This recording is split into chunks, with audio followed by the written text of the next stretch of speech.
আসসালামু আলাইকুম। অষ্টম শ্রেণীর পার্ট 3, এটা আমাদের প্রথম অধ্যায়ের পার্ট 3। হ্যাঁ, এগুলো হলো নমুনা কোশ্চেন। তোমরা প্রথম অধ্যায় যদি দেখো তাহলে দেখবে যে এগুলো নমুনা কোশ্চেন দেওয়া আছে, মানে এমসিকিউ। হ্যাঁ, এই আকারে তোমাদের কোশ্চেন গুলো হবে। তো তোমাদের প্র্যাকটিস এভাবে করতে হবে। দেখো, 9999 কোন বীজগাণিতিক রাশি শততম পদ, মানে 100তম পদ। তো এখন 100তম পদ কোনটা? 100তম পদ যেহেতু 99 আছে, সবসময় মনে রাখবা যদি এরকম মানে 99 জাতীয় কোনো সংখ্যা থাকে তাহলে প্লাস, মানে ওই সংখ্যার সাথে প্লাস কখনো হবে না। তার মানে কি, কোশ্চেন থেকে আমরা এটা বাদ দিতে পারি, এটা বাদ দিতে পারি, মানে ক এবং গ এই দুটো হবে না।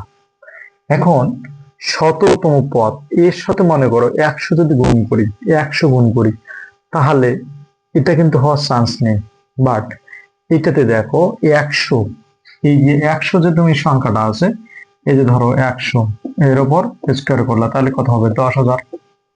এখন এই যে 10,000 হলো, 10,000-এর সাথে যদি তুমি 1 বিয়োগ করো তাহলে 9,999, 9,999। তার মানে আমরা যদি এই অঙ্কটা দেখি তাহলে আমরা প্রথম অঙ্কটা ক্ষেত্রে পাচ্ছি এই ঘোড়া ঘ। ঠিক আছে।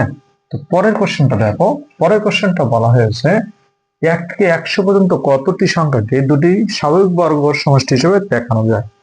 আমরা এটা কিন্তু আমাদের বইয়ের মধ্যে উদাহরণের পেজগুলোর মধ্যে বলা আছে। হ্যাঁ, এখানে যদি তুমি দেখো, যেমন মনে করো 2 আছে, তো 2টাকে আমরা কিভাবে করতে পারি? 1-এর উপর স্কয়ার, আবার 1-এর উপর স্কয়ার, তাহলে কি 2 পাচ্ছি, তাই কিনা? ধরো আমরা মনে করো বলতেছি 5, তাহলে 5 কি করতেছি? 2-এর উপর স্কয়ার, আবার 1-এর উপর স্কয়ার, 5 হয়ে গেল। তা এইরকম করে সংখ্যাগুলো দেখা যায় যে বইয়ের মধ্যে বলা আছে যে টোটাল আমরা এগুলো পাবো 35টা। তো তোমরা একটু প্র্যাকটিস করি ওটা, ঠিক আছে? তাহলে এখানকার অ্যান্সার হবে 35টা। ঠিক আছে। পরে যে কোশ্চেনটা আছে বলছে প্রথম 9টি স্বাভাবিক সংখ্যা দ্বারা 3 ক্রমের ম্যাজিক গঠনে।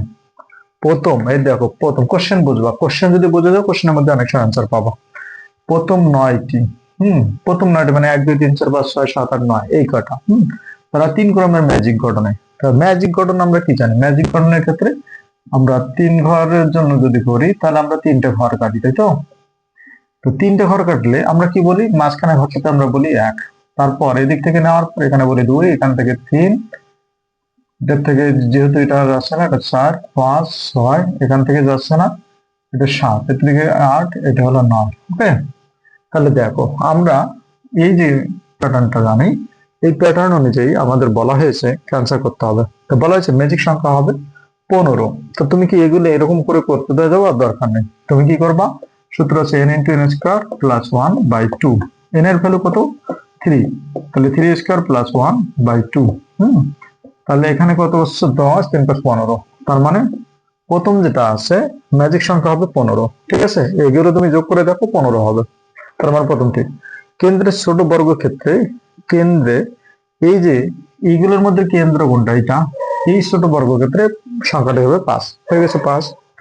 পরে ক্ষুদ্র বর্গক্ষেত্র গুলোতে 1 থেকে 15, এখানে তো বলে দিয়েছে যে 9টি, তাহলে 1 থেকে 15 হয় কিভাবে? তার মানে এই 3rd নাম্বার অপশনটা হবে না। তার মানে আমাদের প্রথম দুটো অপশন তারা ক নাম্বার অ্যান্সার ঠিক আছে। হ্যাঁ, তো কোশ্চেন যখন তোমরা বুঝে করবা দেখবে যে খুব দ্রুত হয়ে যাচ্ছে।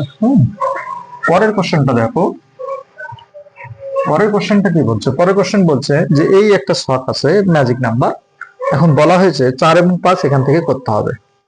তো এই ম্যাজিক সংখ্যা কত হবে? তো ম্যাজিক সংখ্যা করার সিস্টেম কি?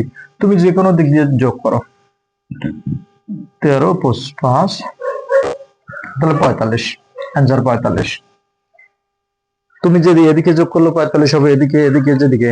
এখন বলা হয়েছে 5 নাম্বার ক এর জায়গাতে এই যে ভদ্রলোক কত হবে, তাহলে তুমি 45 থেকে এই দুটো বিয়োগ করে দাও, তাহলে তো হয়ে যায়।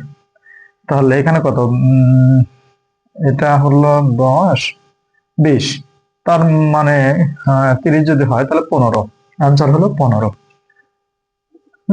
এ দেখো, তুমি মনে করো কয়েতে বসালে 45, হ্যাঁ, বা তুমি এই দুটো যোগ করো, এই দুটো যোগ করার পর কত লাগে 45 সাথে? এই দুটো যোগ করলে পাচ্ছি কত? 30, এর সাথে 15 যোগ করলে তো 45 পাচ্ছি। আশা করি তোমরা ক্লিয়ার। ধন্যবাদ।